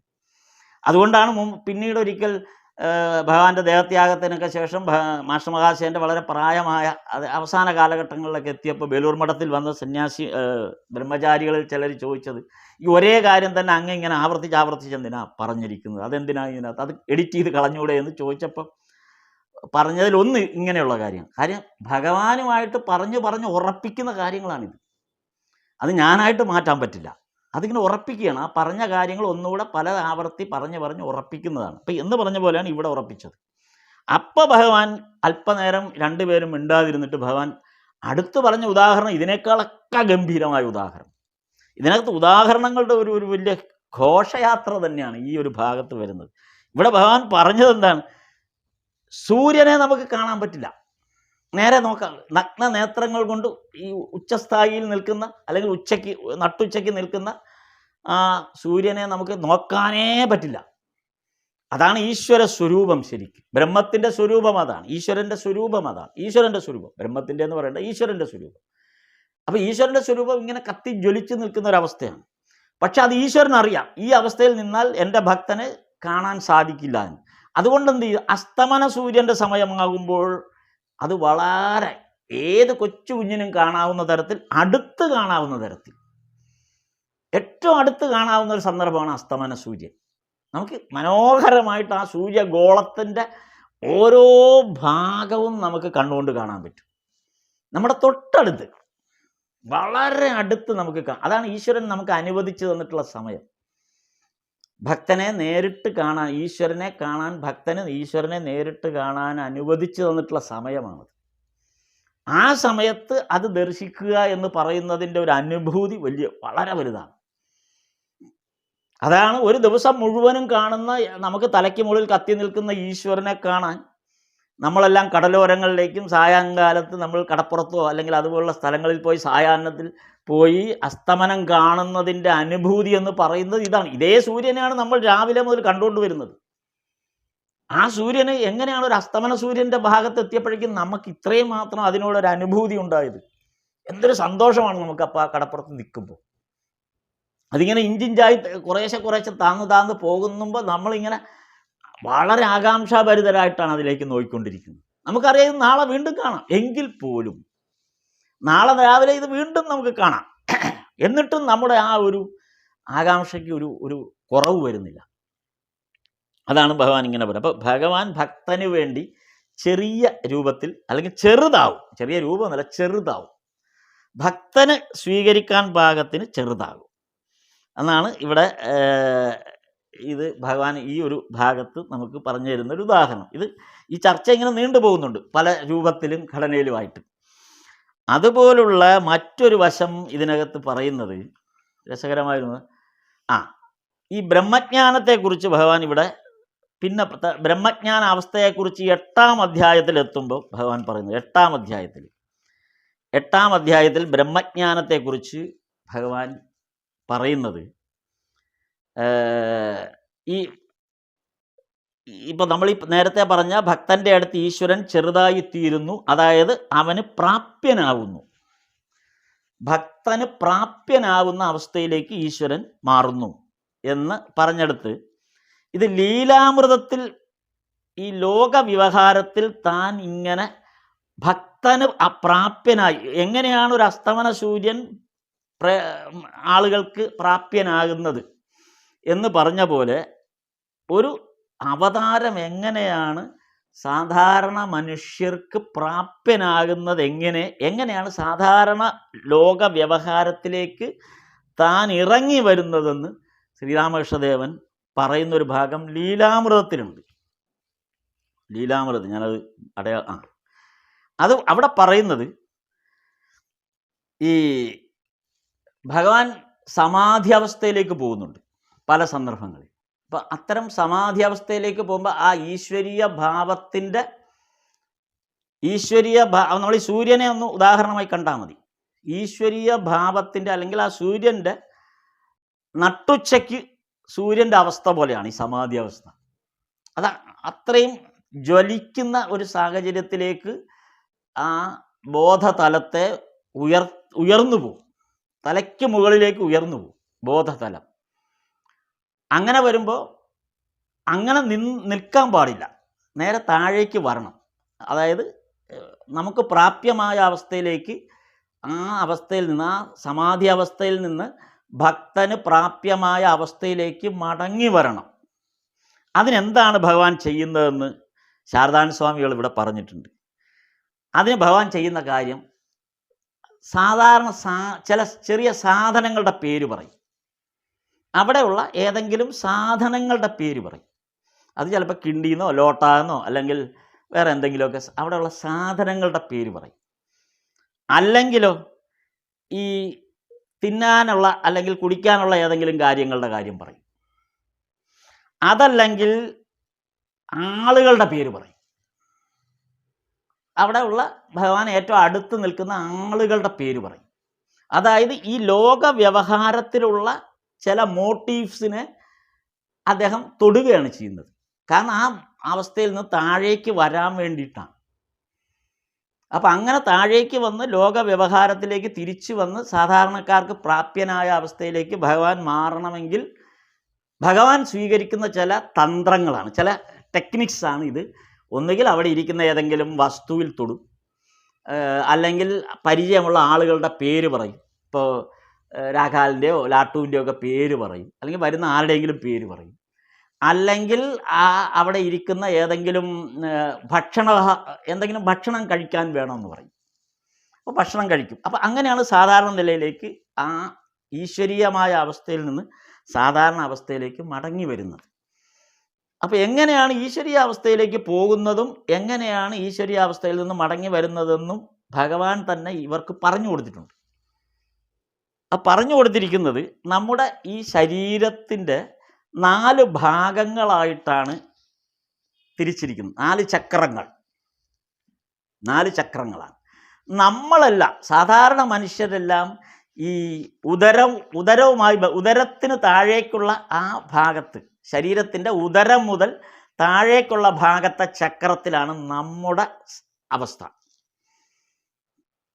അതേസമയം അവിടെ നിന്ന് പതുക്കെ മുകളിലുള്ള ചക്രത്തിലേക്ക്, ഈ സമാധിയാവസ്ഥ എന്ന് പറയുമ്പോൾ ഓരോ ചക്രങ്ങളിലേക്ക് സഹസ്രാരം വരെ ഉയരുന്നതിനെ കുറിച്ചാണ് പറയുന്നത്. ഈ കുണ്ടലിനി ശക്തിയുടെ കാര്യം പറയുന്ന പോലെയാണിത്. അപ്പോൾ ഈ താഴത്തെ അവസ്ഥയിൽ നിന്ന് അതായത് ഉദരത്തിന് താഴെ നിൽക്കുന്ന അവസ്ഥയിൽ നിന്ന് അത് ഹൃദയത്തിൻ്റെ അവസ്ഥയിലേക്ക് ഉയരും. സമാധി അവസ്ഥയിലേക്ക് പോകുമ്പോൾ ഹൃദയത്തിൻ്റെ അവസ്ഥയിൽ നിന്ന് പതുക്കെ അത് കണ്ഠത്തിൻ്റെ അവസ്ഥയിലേക്ക് വരും. സാധാരണഗതിയിൽ കണ്ഠത്തിൻ്റെ അവസ്ഥയിൽ വന്ന് നിൽക്കും. മൂന്നാമത്തെ പോയിൻ്റാണത്, ഈ കണ്ഠം. അപ്പം കണ്ഠത്തിൻ്റെ അവസ്ഥയിൽ വന്ന് അവിടെ അങ്ങനെ നിൽക്കും. സാധാരണ അങ്ങനെ നിൽക്കാറാണ് പതിവ്. അത് കഴിഞ്ഞ് നേരെ താഴേക്ക് തിരിച്ചു വരാൻ ശ്രമിക്കും. ചിലപ്പോൾ അത് കണ്ഠത്തിന് മുകളിലേക്ക്, നമ്മുടെ ഊർധ്വനിലേക്ക് അത് കയറിപ്പോവും. ഊർധ്വനിലേക്ക് കയറിപ്പോയി കഴിഞ്ഞാൽ പിന്നെ താഴോട്ട് വരാൻ പാടാണ്. അപ്പം സാധാരണഗതി അവതാരങ്ങൾ അല്ലാത്തവരെ സംബന്ധിച്ചിടത്തോളം അവിടം കൊണ്ടങ്ങ് സമാധിയാവസ്ഥ സമ്പൂർണ്ണമായി പോകും. അതേസമയം ഈശ്വരീയ പുരുഷന്മാർ അതിനെ നേരെ തിരിച്ച് താഴേക്ക് കൊണ്ടുവരും. അങ്ങനെ താഴേക്ക് കൊണ്ടുവരാൻ, അതായത് ഊർധ്വനിൽ നിന്ന് തിരിച്ച് കണ്ഠത്തിലേക്കും തിരിച്ച് ഹൃദയത്തിലേക്കും തിരിച്ച് ഉദരത്തിലേക്കും മടങ്ങി വരാനുള്ള ആ പ്രോസസ്സിന് വേണ്ടിയിട്ടാണ് ഇവർ ലൗകികമായ ഇത്തരം കാര്യങ്ങളെ കൈകാര്യം ചെയ്യുന്നത്. അതായത് ഒരാളുടെ പേര് പറയുക, അല്ലെങ്കിൽ ഏതെങ്കിലും ഒരു വസ്തുവിൽ തൊടുക, അല്ലെങ്കിൽ ഭക്ഷണം കഴിക്കണമെന്ന് പറയുക. അപ്പോൾ അവൾ നോർമലി ആ ഭാഗത്തേക്ക് തിരിച്ചു വരും. എത്ര മനോഹരമായിട്ടാണ് ഭഗവാൻ ഈ ഒരു അവസ്ഥയെ ഈ സമാധി, കാര്യം ഇതിനകത്ത് നിരവധി തവണ ശ്രീരാമകൃഷ്ണ വചനാമൃതം വായിക്കുമ്പോൾ നമുക്ക് പല തവണ ബോധ്യമുണ്ട് ഈ സമാധി അവസ്ഥയെക്കുറിച്ച്. എക്ടസി, അത് അറിയാനാണല്ലോ നരേന്ദ്രനൊക്കെ ആദ്യമേ ഇവിടെ അന്വേഷിച്ച് വന്നത്, ഈ എക്ടസി എന്താണെന്ന് അറിയാനായിട്ട്.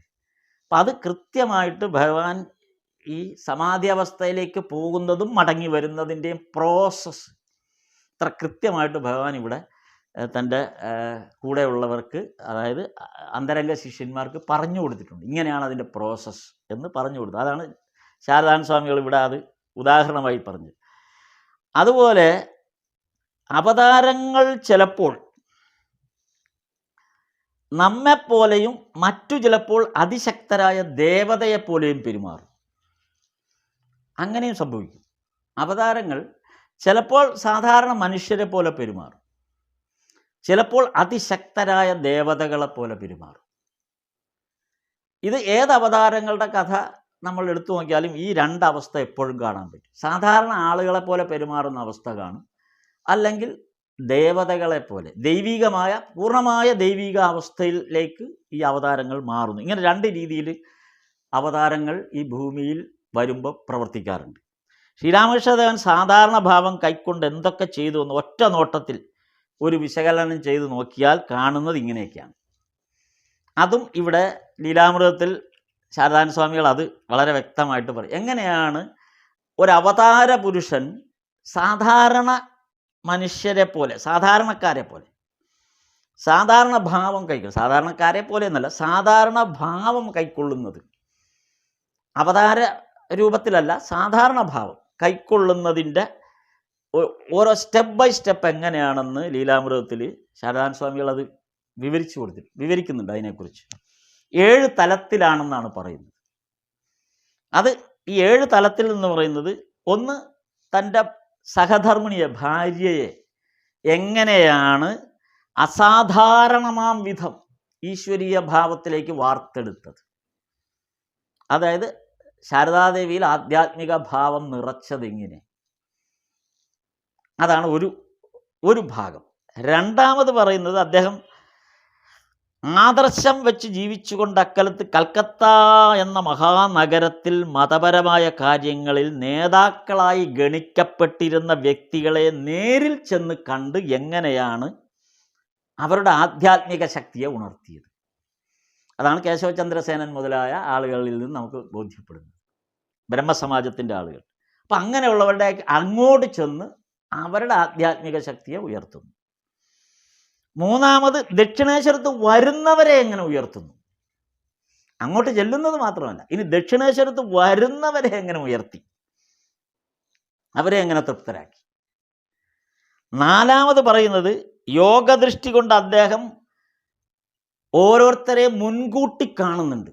ബൽറാം ബസുവിനെ കണ്ട പോലെ, അല്ലെങ്കിൽ അങ്ങനെ ഓരോരുത്തരെ തൻ്റെ യോഗദൃഷ്ടി കൊണ്ട് ഇനി വരാനുള്ള ആളുകൾ ആരൊക്കെയാണ്, അതാണ് പറഞ്ഞ പൂർണ്ണൻ വന്നപ്പോഴേക്കും ഇനി പൂർണ്ണമായി എന്ന് പറയുന്നത്. അപ്പോൾ യോഗദൃഷ്ടിയിൽ ഈ ഈശ്വര അവതാരത്തിനൊപ്പം ജനിക്കേണ്ടവർ, ജനിച്ച് വന്ന് ആ അവതാരത്തിനൊപ്പം ജീവിക്കേണ്ടവരെ യോഗദൃഷ്ടി കൊണ്ട് കണ്ട് തന്നിലേക്ക് എത്തിക്കുന്നു. അപ്പോൾ ആധ്യാത്മിക പുരുഷന്മാരെ കൽക്കട്ട നഗരത്തിൽ പോയി കാണുന്നു, ചിലരെ കൽക്കട്ടയിൽ നിന്ന് ദക്ഷിണേശ്വരത്ത് വന്നവരെ ഉയർത്തുന്നു. ഈ രണ്ട് കൂട്ടരുമല്ലാതെ അവതാരത്തോടൊപ്പം വരേണ്ടിയിരുന്ന, അവതാരത്തോടൊപ്പം ജനിക്കാൻ നിഷ്കർഷിക്കപ്പെട്ടിട്ടുള്ള ആ ജന്മങ്ങളെ തന്നിലേക്ക് എത്തിക്കുന്നു. ഇന്ന വ്യക്തികളിൽ ചിലരെ, അതുപോലെ മറ്റൊന്ന് ചെയ്യുന്നത്,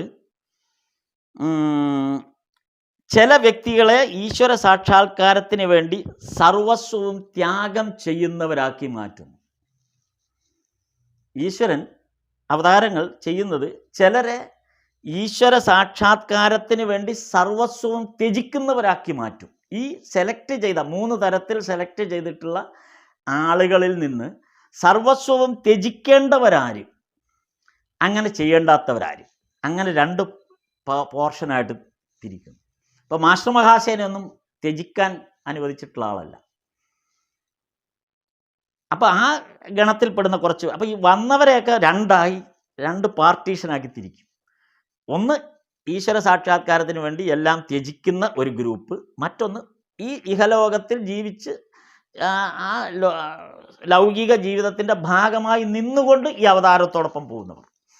അങ്ങനെ 2 കൂട്ടരായി മാറും. ഇനി ഇത് കൂടാതെ, ഇപ്പം നേരത്തെ പറഞ്ഞത് ആധ്യാത്മിക നേതാക്കളെ കൽക്കട്ടയിൽ പോയി കണ്ടത്, ഇവിടെ വന്നവർ, കൂടാതെ യോഗശക്തി കൊണ്ട്, ഇതുകൊണ്ട് കണ്ടെത്തി ആളുകളെ വരുത്തിയത്, അതായത് ഒപ്പം ജനിക്കേണ്ടവർ അവരെ അടുപ്പിച്ചത്. ഇനി ഇതെല്ലാം കൂടാതെ സാധാരണ ആളുകളെ, കൽക്കട്ടയിലെ സാധാരണ ആളുകളുടെ വീടുകളിൽ പോകുന്നു. ഇവരാരും വലിയ ആധ്യാത്മിക ഗുരുക്കളാകാൻ പോകുന്നില്ല, ഇവരാരും പ്രത്യേകിച്ച് വലിയ പ്രശസ്തരാകാൻ പോകുന്നില്ല, ഇവരൊന്നും ആകാൻ പോകുന്നില്ല. പക്ഷെ അവരുടെ വീടുകളിലേക്ക് ചെല്ലുന്നു സാധാരണക്കാരൻ, ആ കുടുംബത്തിൽ പോകുന്നു. അപ്പോൾ ആ കുടുംബത്തിൽപ്പെട്ടവരും അതിൻ്റെ അയൽവക്കത്തുള്ളവരും എല്ലാവരും കൂടെ വരുന്ന ഒരു സത്സംഗമാണ്. അതാണ് സത്സംഗമായിട്ട് രൂപീകരിക്കുന്നത്. ആ സത്സംഗത്തിലാണ് നമ്മളെപ്പോലുള്ളവരെയൊക്കെ നമ്മൾ കാണേണ്ടത്. നമ്മുടെ സത്സംഗം എന്ന് പറഞ്ഞാൽ നമ്മളെ എല്ലാവരെയും കൂടെ ഭഗവാൻ ഒരുമിച്ചിരുത്തിയത് ഈ പറഞ്ഞ ഗണത്തിൽപ്പെടുത്തിയവരാണ് എന്നാണ് നമ്മൾ മനസ്സിലാക്കേണ്ടത്. നമ്മളൊക്കെ ഈ സത്സംഗത്തിൽപ്പെട്ടു. അതാണ് ഈ സത്സംഗം കൊണ്ടുള്ള പ്രയോജനമായിട്ട് വരുന്നത് ഈ ഭാഗത്താണ്. പിന്നെ അവസാനമായിട്ട് അപൂർവമായൊരു പ്രേമബന്ധത്താൽ തൻ്റെ ഭക്തരെ ദൃഢമായി കൂട്ടിപ്പിടിച്ച് അവർക്കിടയിൽ അത്ഭുതകരമായ ഐക്യം ഉളവാക്കുന്നു. അതാണ് അവസാനമായിട്ട് ഭഗവാൻ ചെയ്തത്. ഇവരെല്ലാം, അതിപ്പോൾ ഈ തിരഞ്ഞെടുക്കപ്പെട്ട എല്ലാവരെയും ഒന്നിച്ച് ചേർത്ത് നിർത്തി ഒരു അത്ഭുതകരമായൊരു ഐക്യം കെട്ടിപ്പടുക്കുന്നു. നോക്കൂ, അപ്പോൾ ശ്രീരാമകൃഷ്ണദേവൻ്റെ ആ മോഡ് ഓഫ് ഓപ്പറാൻഡി എങ്ങനെയാണത് ചെയ്തത്, എത്ര കൃത്യമായിട്ടാണ്, എത്ര സയൻറ്റിഫിക്കായിട്ടാണ് ഒരവതാരം. അല്ല വെറുതെ വന്നിരുന്ന് ചമ്പ്രം പളിഞ്ഞിരുന്ന് ചുമ്മാ അതും ഇതുമൊക്കെ പറഞ്ഞ്, അല്ലെങ്കിൽ എന്തെങ്കിലും കുറേ വേദാന്തം പറഞ്ഞ് കുറേ ആളുകൾ വന്ന് പോകുന്നതല്ല ഇതിൻ്റെ പിന്നിൽ. വളരെ സയൻറ്റിഫിക്കായിട്ടുള്ളൊരു പ്രോസസ്സ് ഇതിനകത്തുണ്ടെന്ന് ശാരദാനന്ദ സ്വാമികൾ ഇവിടെ കൃത്യമായി നരേറ്റ് ചെയ്തിരിക്കുക, അക്കമിട്ട് നിരത്തിയിരിക്കുകയാണ്. അല്ലാതെ വെറുതെ ഒരു ജന്മം 50 വർഷം ജീവിച്ചങ്ങ് പോയതല്ല. ഇതിന് കൃത്യമായ ആ ഭഗവാന്റെ ഒരു പ്ലാനിങ് ഉണ്ട് ഇതിനകത്ത്. എത്ര സയൻറ്റിഫിക്കായിട്ടാണ് ആ പ്ലാനിങ് പോയിരിക്കുന്നത് എന്ന് നമുക്ക് ഈ ഭാഗത്തു നിന്ന് മനസ്സിലാകും. അങ്ങനെ മേൽപ്പറഞ്ഞ ഈ പ്രവർത്തനങ്ങളുടെ ഫലം എന്തെന്നുള്ളത് നരേന്ദ്രൻ്റെ ജീവിതത്തിൽ സംഭവിച്ചത് നരേന്ദ്രൻ തന്നെ പറഞ്ഞിട്ടുണ്ട്. ഇതിലൊരു ഉദാഹരണം നമ്മൾ എടുക്കുകയാണെങ്കിൽ നരേന്ദ്രനെ നമ്മളൊരു ഉദാഹരണമായിട്ട് എടുക്കാമെന്ന് ഇതിനകത്ത് പറയുകയാണെങ്കിൽ, പറയാനുള്ള സമയം കാണുമെന്ന് തോന്നുന്നു. എന്നാലും ഞാനൊന്ന് പെട്ടെന്ന് ആ ഭാഗം ഒന്ന് നോക്കാം. സമയം തീർന്നാലും ഒരു 2 മിനിറ്റ് എടുക്കുകയുള്ളൂ. നരേന്ദ്രൻ ഈ കൂട്ടത്തിൽപ്പെട്ട ഇങ്ങനെ ഈ നമ്മൾ നേരത്തെ പറഞ്ഞ കൂട്ടത്തിൽ യോഗ ദൃഷ്ടി കൊണ്ട് കണ്ടെത്തിയ ആളിൽ ഏറ്റവും പ്രഥമ ഗണനീയനാണ് നരേന്ദ്രൻ. അതായത് കൽക്കട്ടയിലുള്ള ആധ്യാത്മിക നേതാക്കളല്ല, സാധാരണ ഗൃഹസ്ഥരല്ല, ദക്ഷിണേശ്വരത്ത് വന്ന ആളല്ല. ഈ യോഗദൃഷ്ടി കൊണ്ട് തൻ്റെ ജന്മത്തോടൊപ്പം ഈശ്വര അവതാരത്തോടൊപ്പം ജന്മമെടുക്കേണ്ട സഹജന്മങ്ങളാണ്.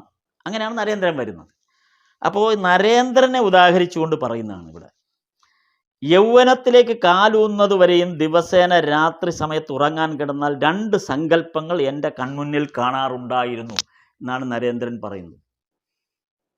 ഈ ദക്ഷിണേശ്വരത്ത് വന്ന ആ സന്ദർഭത്തിൽ ഭഗവാനുമായിട്ട് ആദ്യമായി കണ്ടുമുട്ടി, അതിനുശേഷം പിന്നീട് തുടർന്നുണ്ടായ ആ സമ്പർക്കത്തിൽ കഴിഞ്ഞതിന് ശേഷം എന്നും രാത്രിയിൽ കിടക്കുമ്പോൾ നരേന്ദ്രൻ 2 തരം സ്വപ്നങ്ങൾ കാണും. ഒരു സ്വപ്നം എന്ന് പറയുന്നത്, അതായത് അതിസമ്പന്നമായ ഒരു അവസ്ഥയിലേക്ക് പോകുന്ന ഒരു വ്യക്തി എന്നുള്ള നിലയിൽ, അതായത് അളവറ്റ ഭൂസ്വത്തും ധനവും ആൾക്കാരുമൊക്കെയായി ഈ ലോകത്ത് ഒരു പ്രമാണിയായി ജീവിക്കുന്നതായിട്ട് സ്വപ്നം കാണും. കാര്യം അതിനുള്ള അങ്ങനെ സ്വപ്നം കാണാനുള്ള അവസരം ഉള്ള ആളാണ് നരേന്ദ്രൻ. കാരണം ഫാമിലി ബാക്ക്ഗ്രൗണ്ട് അത്രയും ശക്തമായ ബാക്ക്ഗ്രൗണ്ടാണ്. അപ്പം അങ്ങനെ സ്വപ്നം കണ്ടിരുന്നു. 2ാമത്തെ സ്വപ്നം എന്താണ്? എൻ്റെ ഹൃദയം കവർന്നൊരു സ്വപ്നം അതാണ്. അതായത് എല്ലാം എതിർച്ഛാലാഭ സന്തുഷ്ടൻ. അതായത് പ്രതീക്ഷിക്കാത്തത് കൈവന്നിട്ട് സന്തോഷമാകുന്നതാണ്. അതായത് വരുന്നത് വരട്ടെ, വരുന്നത് എന്തിനേയും സന്തോഷത്തോടെ സ്വീകരിക്കുന്ന ഒരാളായിട്ട്, അല്ലാതെ വലിയ സമ്പന്നനാവണമെന്ന സ്വപ്നമൊന്നുമല്ല. ആ വരുന്നത്, അതായത് വസ്ത്രം പോലുമില്ല, സ്വന്തമായി ഒരു വസ്ത്രം പോലുമില്ല, കൗപീനധാരിയായി എതിർച്ഛാലാഭം, ആ ലാഭത്തിൽ സന്തുഷ്ടനാകുന്നു, കിട്ടുന്നതിൽ സന്തുഷ്ടൻ, അങ്ങനെയാകുന്ന മരച്ചുവട്ടിൽ അന്തിയുറങ്ങുന്ന, അങ്ങനെ കാലം കഴിക്കുന്ന ഒരാളായിട്ട് സ്വപ്നം കണ്ടു. ഇങ്ങനെ 2 തരം സ്വപ്നങ്ങളാണ് നരേന്ദ്രനെ എന്നും രാത്രിയിൽ ഇങ്ങനെ ആ സ്വപ്നാവസ്ഥയിലേക്ക് വരുമ്പോൾ നരേന്ദ്രൻ കാണുന്നത്. എന്നിട്ട് നരേന്ദ്രൻ തന്നെ പറഞ്ഞു, 2ാമത്തെ സ്വപ്നമാണ് എനിക്കിഷ്ടപ്പെട്ടത്. അങ്ങനെ കുറേ കാലത്തോളം ഇങ്ങനെ തന്നെ സംഭവിച്ചിരുന്നു എന്നാണ് പറയുന്നത്. 2ാമത്തെ സ്വപ്നമാണ് എന്നെ ഏറ്റവും കൂടുതൽ ആകർഷിച്ചതും ആ സ്വപ്നമാണ് എനിക്ക് സാർത്ഥകമാകണം എന്ന് ആഗ്രഹമുണ്ടായതും എന്ന് ഇവിടെ പറയുന്നുണ്ട് നരേന്ദ്രൻ. അപ്പോൾ എന്നിട്ട് ഇനി അടുത്ത ഒരു ഭാഗത്തേക്ക്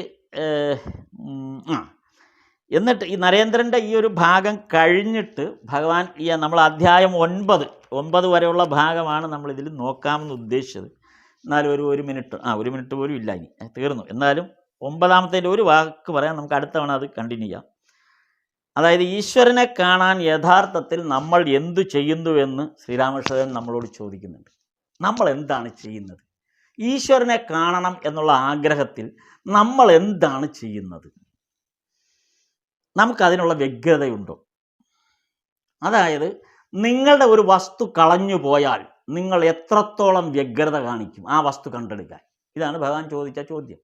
നിങ്ങളുടെ ഒരു വസ്തു കാണാതെ പോയി, ചിലപ്പോൾ വളരെ തുച്ഛമായൊരു വസ്തുവായിരിക്കാം. നിങ്ങളുടെ ഒരു വസ്തു കാണാതെ പോയാൽ നിങ്ങളുടെ ഉള്ളിൽ എത്രത്തോളം വ്യാകുലത ഉണ്ടാവും ആ വസ്തു കണ്ടുപിടിക്കാൻ? ആ വസ്തു കണ്ടെത്താൻ നിങ്ങൾ നടത്തുന്ന ശ്രമം എന്തായിരിക്കും? എന്തൊക്കെ പ്ലാനാണ് നിങ്ങളപ്പോൾ സ്വീകരിക്കുക? അല്ലെങ്കിൽ നിങ്ങൾ എങ്ങനെയായിരിക്കും നിങ്ങളുടെ മനസ്സ് സഞ്ചരിക്കുക? നിങ്ങളുടെ കയ്യിരിക്കുന്ന ഒരു വസ്തു കാണാതെ പോയി, ഒരു പക്ഷേ കുറച്ച് പൈസ ഒരിടത്ത് വെച്ചത് കാണാതെ പോയതായിരിക്കും, അല്ലെങ്കിൽ നമ്മുടെ ഇപ്പോഴത്തെ കാലത്തുള്ള മൊബൈൽ ഒരിടത്ത് വെച്ച് കാണാതെ പോയതായിരിക്കും, അല്ലെങ്കിൽ എന്തെങ്കിലും ആവട്ടെ, അല്പം വാല്യുബിൾ ആയിട്ടുള്ള, എന്നാൽ നമുക്ക് അങ്ങനെ വലിയ തലപോണ കാര്യമൊന്നുമല്ല. അങ്ങനെയുള്ളൊരു കാര്യമാണെങ്കിൽ പോലും എവിടെയെങ്കിലും വെച്ച് നമ്മൾ മറന്നു പോവുകയും നമുക്ക് എവിടെയാണത് വെച്ചതെന്ന് അറിയാതെ പോവുകയും ചെയ്താൽ എത്രമാത്രം വ്യാകുലത അത് കണ്ടെത്താൻ നമുക്കുണ്ടാകും. ആ വ്യാകുലത ഈശ്വരന് വേണ്ടി ഉണ്ടോ? ഇതാണ് ശ്രീരാമകൃഷ്ണദേവൻ ചോദിക്കുന്നത്. അങ്ങനെ ഒരു വ്യാകുലത ഈശ്വരനെ കണ്ടെത്താൻ ഈ വ്യാകുലത ഉണ്ടോ എന്നാണ് ഭഗവാൻ ചോദിക്കുന്നത്. അതാണ് ഇന്ന് നമുക്ക് പറഞ്ഞ് അവസാനിപ്പിക്കാനുള്ള ഭാഗം. ഇനി അടുത്ത വർഷം നമുക്ക് 2026 എല്ലാവർക്കും ഈശ്വരൻ 2026 സമ്പൂർണ്ണമായി സന്തോഷവും ആനന്ദവും തരുന്ന തരത്തിൽ നമുക്ക് അനുഗ്രഹിക്കണമെന്നുള്ള വലിയ പ്രാർത്ഥനയോടുകൂടി സ്ഥാപകായ ച ധർമ്മസ്യ സർവധർമ്മസ്വരൂപിണേ അവതാരവരിഷ്ഠായ രാമകൃഷ്ണായ തേ നമഃ. നമസ്തേ നമസ്തേ നമസ്തേ. പുതുവത്സരാശംസകൾ. പുതുവത്സര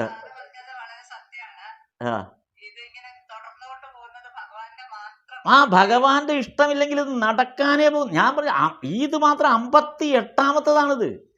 58-ാമത്തെ ആഴ്ച, 58-ാമത്തെ ദിവസമല്ല, 58-ാമത്തെ ആഴ്ച.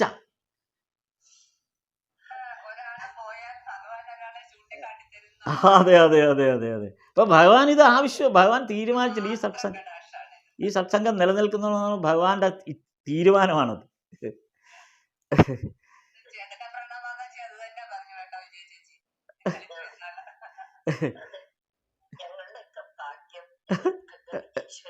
അതെ അതെ അതെ.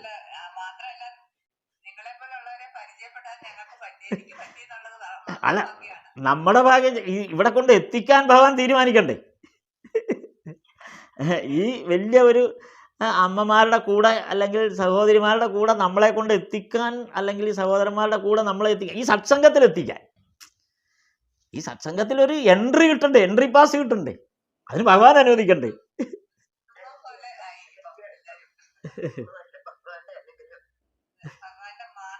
അതെ അതെ. എത്ര കൊല്ലമായി ഇതിപ്പോ? എനിക്ക് തോന്നുന്നു കോവിഡിന് 4 കൊല്ലം, 4 വർഷമേ. ഇത് ചിന്തിക്കാൻ പറ്റില്ല. 4 വർഷം മുടങ്ങാതെ. ഭഗവാന്റെ ഒരു വലിയ ശക്തി. അതെ അതെ അതെ അതെ അതെ. ഭഗവാന്റെ വലിയൊരു സങ്കല്പമാണിത്, ഭഗവാന്റെ സങ്കല്പ. അതെ അതെ. ഇല്ലില്ലില്ല, വേറെ ഒരിടത്തും ഇല്ല, വേറെ ഒരിടത്തും ഇല്ല, ഇത് വേറെ ഒരിടത്തും ഇല്ല.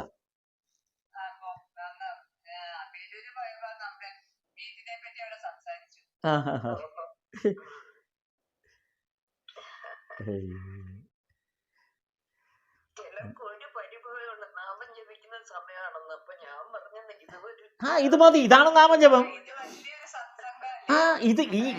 ഇതിനകത്ത് വെറുതെ ഇരുന്നാ മതി, നാമം പോലും ജപിക്കണ്ട, വെറുതെ ഇരുന്നാ മതി.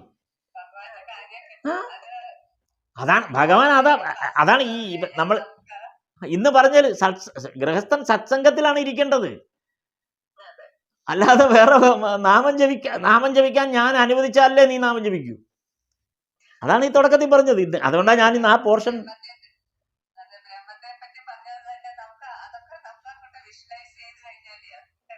അതെ അതെ അതെ. അല്ല, ഇത് മാറ്റി വെച്ചിട്ട് വേറെ നാമം ജപിക്കാൻ ഭഗവാൻ അനുവദിച്ചിട്ടുണ്ടേ നാമം ജപിക്കാൻ.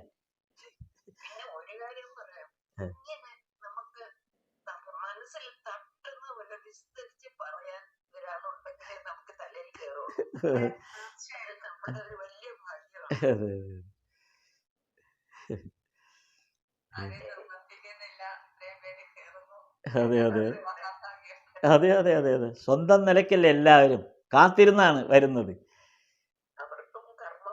അതെ അതെ അതെ അതെ അതെ അതെ അതെ.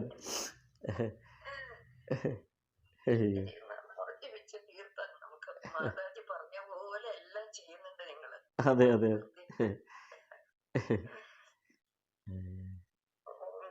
ശാരദാദേവി.